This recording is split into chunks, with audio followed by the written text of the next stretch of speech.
Hello दोस्तों, मेरा नाम है तुषार गुप्ता और आप देख रहे हैं लर्न विद तुषार। इस वीडियो में हम बात करेंगे जो हमारा क्लास 9th का चैप्टर है, चैप्टर 1, जिसमें बताया गया है इंडिया और उसके साइज़ और उसकी लोकेशन के बारे में।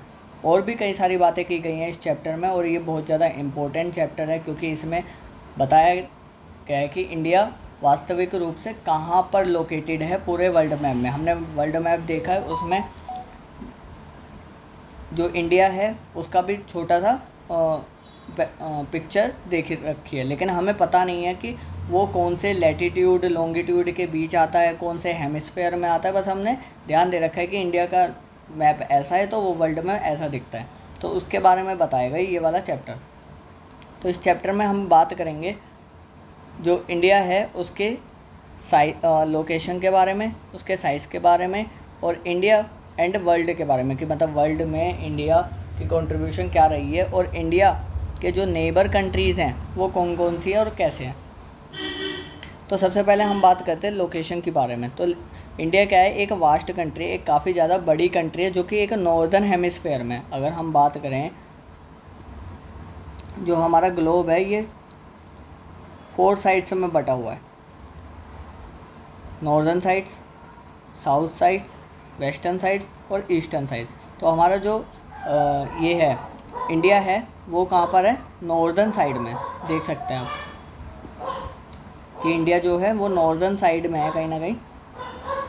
और अब लैटिट्यूड लाइन की बात करें, लैटिट्यूड लाइन हमें पता ही है, जैसे जो वेस्ट टू ईस्ट जाती है वो होती हैं लैटिट्यूड लाइन होती है, और लॉन्गिट्यूड लाइन होती है जो नॉर्थ टू साउथ जाती हैं। अगर हम हम बात करें लैटिट्यूड लाइन की, तो ये शिफ्ट करता है, जो इंडिया है वो 8 डिग्री यहाँ पर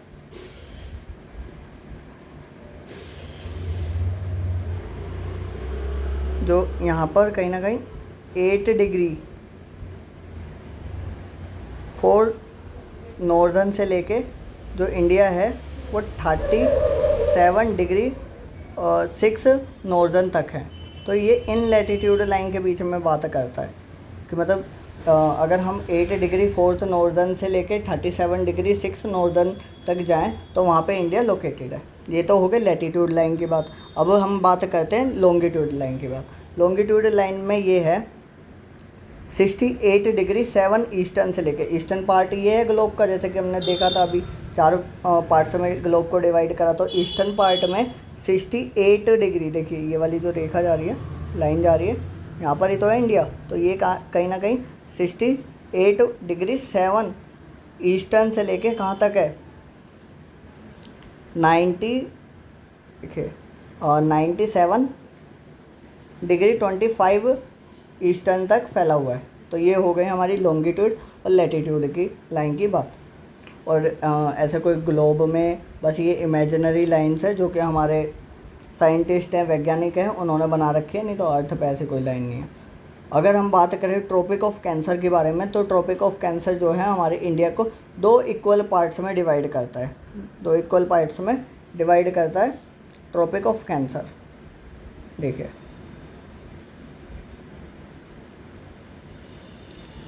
ये जो लाइन है, ये कौन सी लाइन है, यही है ट्रॉपिक ऑफ कैंसर।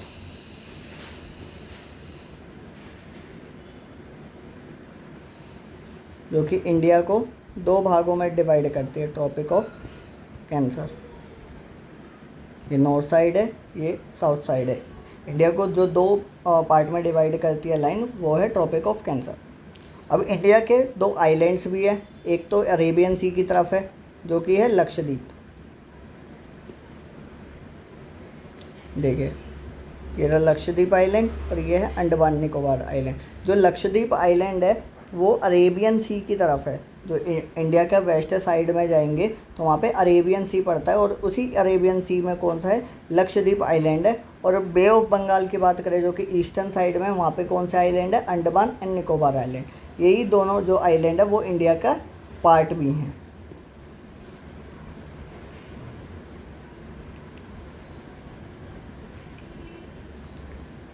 तो ये बात हो चुकी है लोकेशन की। अब हम बात करते हैं इंडिया के साइज़ की।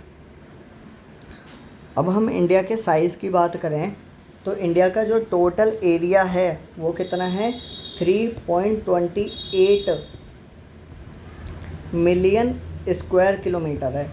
कि अब अगर हम इंडिया का पूरा एरिया देखें कि मतलब इंडिया कितना बड़ा है ये देखें तो हमें पता चलेगा 3.28 मिलियन स्क्वायर किलोमीटर इंडिया है। और हम वर्ल्ड में बात करें कि वर्ल्ड का कितने परसेंट एरिया इंडिया के पास है, तो वो है 2.4%। मान लीजिए 100% जो है वो पूरा वर्ल्ड है और उसका 2.4% की हम बात करें तो वो क्या है, इंडिया के पास है। और इंडिया कौन सी 7th लार्जेस्ट कंट्री है पूरे वर्ल्ड की, जिसके पास 7th लार्जेस्ट एरिया है पूरे वर्ल्ड का। अब हम उससे पहले कि 6 के बारे में भी बात कर लेते हैं कि सबसे पहले नंबर पे जो है वो है रशिया, उसके बाद कनाडा, फिर USA, China, Brazil, Australia and 7th number पे जो है वो इंडिया है।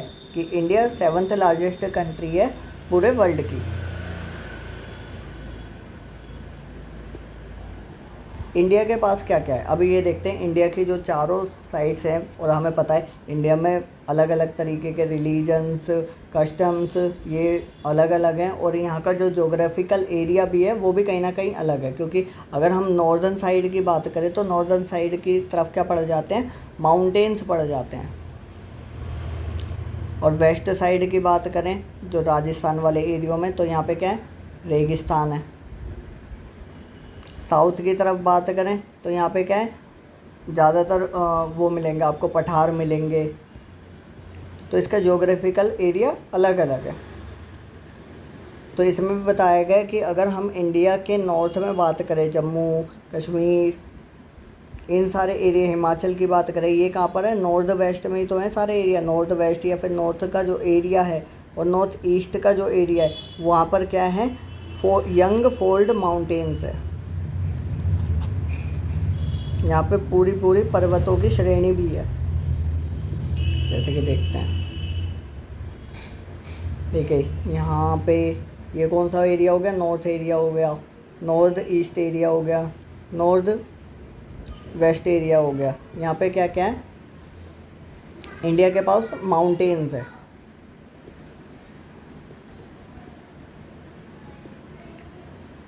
और इंडिया के साउथ की बात करें तो ये 22 डिग्री नॉर्दर्न लैटिट्यूड पे है। और यहाँ पे जो इंडिया का जो साउदर्न पार्ट है वो किसकी तरफ से घिरा हुआ है, वो इंडियन ओशन की तरफ से घिरा हुआ है। हम देखें तो इंडिया जो है, इंडिया का साउदर्न पार्ट ये रहा, और यहाँ पे क्या है, इंडियन ओशन है। तो ये इंडियन ओशन से भी घिरा हुआ है।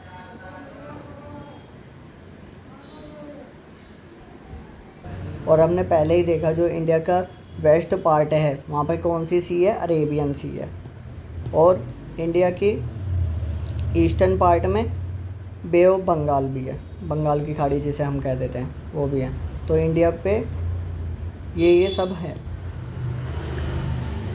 गुजरात और अरुणाचल प्रदेश के बीच के डिस्टेंस की बात करें तो यहाँ पर जो टाइम की लिमिट होती है, टाइम जो होता है वो अलग अलग माना गया है। यहाँ पे अगर हम गुजरात के टाइम की बात करें और अरुणाचल के टाइम की बात करें तो इनके बीच पूरे 2 आवर्स का फ़र्क है, 2 घंटों का फ़र्क है। ये क्यों होता है, क्योंकि जैसे जैसे हमारी जो लॉन्गिट्यूड लाइन है वो आगे बढ़ती रहती हैं तो उसमें क्या होता है, जो टाइम में चेंजेस होते रहते हैं।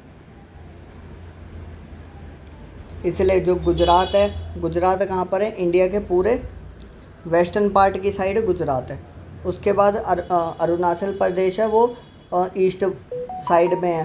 तो इनके बीच का जो डिस्टेंस है वो 2 आवर इसलिए है क्योंकि जो लॉन्गिट्यूड लाइन होती है अगर वो आगे बढ़ती रहती है तो उनके बीच में जो टाइम है वो चेंज होता रहता है, या तो टाइम बढ़ता रहेगा या फिर टाइम घटता रहेगा। तो इंडिया में गुजरात और अरुणाचल प्रदेश के बीच में 2 आवर्स का अलग अलग टाइम है। अब ये हो गई इंडिया के साइज़ की बात कि साइज़ कितना है कि 2.4% वर्ल्ड का एरिया इंडिया के पास है। और हम वैसे बात करें 3.28 मिलियन स्क्वायर किलोमीटर जो है वो इंडिया का पूरा एरिया है। हमने बात करी इसकी कोस्टल लाइन के बारे में भी, और 7th लार्जेस्ट कंट्री है वर्ल्ड की इंडिया। तो हमने लोकेशन देख ली इंडिया की कहाँ पर है, साइज़ देख लिया। अब बात करते हैं इंडिया और वर्ल्ड के बारे में।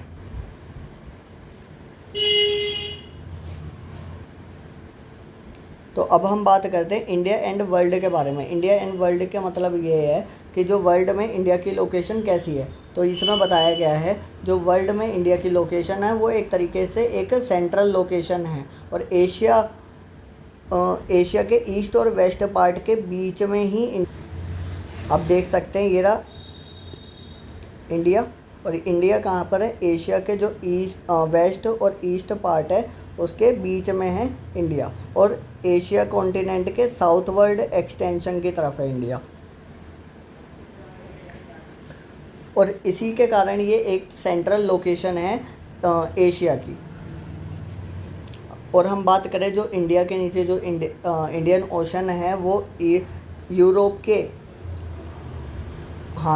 के जो वेस्ट कंट्रीज़ हैं और ईस्ट एशिया की जो कंट्रीज़ हैं उनको एक दूसरे से कनेक्ट करने में हेल्प करता है, जिससे कि जो बिज़नेस होता है, व्यापार होता है, या फिर जो ओशन से रिलेटेड जो भी व्यापार होते हैं वो इनके थ्रू किए जाते हैं। और कहीं ना कहीं ये हेल्प करता है जो यूरोप की कंट्रीज़ को एशियन की ईस्ट कंट्रीज़ के साथ मिलाने में। इसलिए ये एक सेंट्रल लोकेशन मानी गई है और इसमें वर्ल्ड में इंडिया की लोकेशन काफ़ी सही है, जो कि हेल्प करती है अनदर कंट्रीज़ को मिलाने के लिए दूसरी कंट्रीज़ के साथ। और जैसे कि हमें पता है इंडिया के जो कॉन्टैक्ट हैं वर्ल्ड के साथ तो वो कंटिन्यू रहे हैं बहुत टाइम पहले से। लेकिन हम बात करें जो इंडिया के रिलेशन है वर्ल्ड की अनदर कंट्रीज़ के साथ, ये बहुत ही पुराने समय से रहते हुए हैं, क्योंकि पहले पहाड़ों के थ्रू या फिर समुद्र के थ्रू आवन जावन लगा रहता था कंट्रीज़ के बीच में। और इंडिया को ओशियंस से या फिर पहाड़ों की मदद से दूसरी कंट्रीज़ के साथ हेल्प कराने में भी इंडिया ने बहुत समय पहले से ही काम किया है। जैसे कि हम बात करें उपनिषद की बात करें, पंचतंत्र की बात करें या फिर रामायण में, तो कहीं ना कहीं उनमें भी बताया गया है कि जो इंडिया है उसने दूसरे जो कंट्रीज़ हैं उनके साथ रिलेशन बनाए हैं और ये समुद्र के थ्रू इन सब के थ्रू एक तरीके से रास्ता बनाते थे और दूसरी कंट्रीज़ के साथ एक साथ आते थे सामने।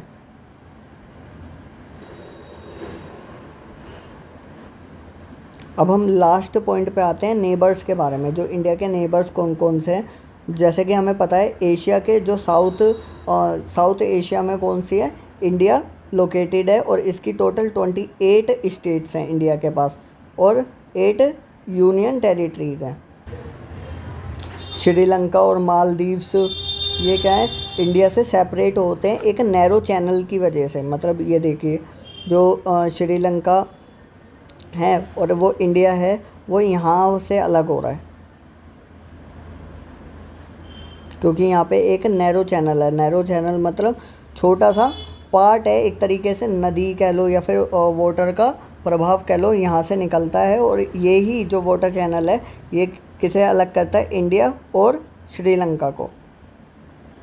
और हमने पहले भी बताया जो मालदीव है, मालदीव भी एक इंडिया की कंट्रीज़ है, इंडिया की नेबर कंट्रीज़ है, जो कि इंडिया के कौन से पार्ट, इंडिया के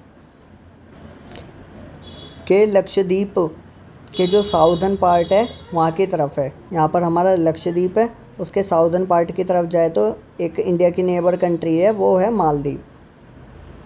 तो इंडिया के पास एक स्ट्रॉन्ग ज्योग्राफिकल और हिस्टोरिकल लिंक्स है उसके नेबर्स के साथ। हमने पहले भी देखा है कि जो हमारे व्यापार हुआ करते थे जब ईस्ट इंडिया कंपनी है, उससे पहले भी हमारे कपड़ों वपड़ों के जो भी व्यापार हुआ करते थे वो नेबर कंट्रीज़ के साथ होते रहते थे।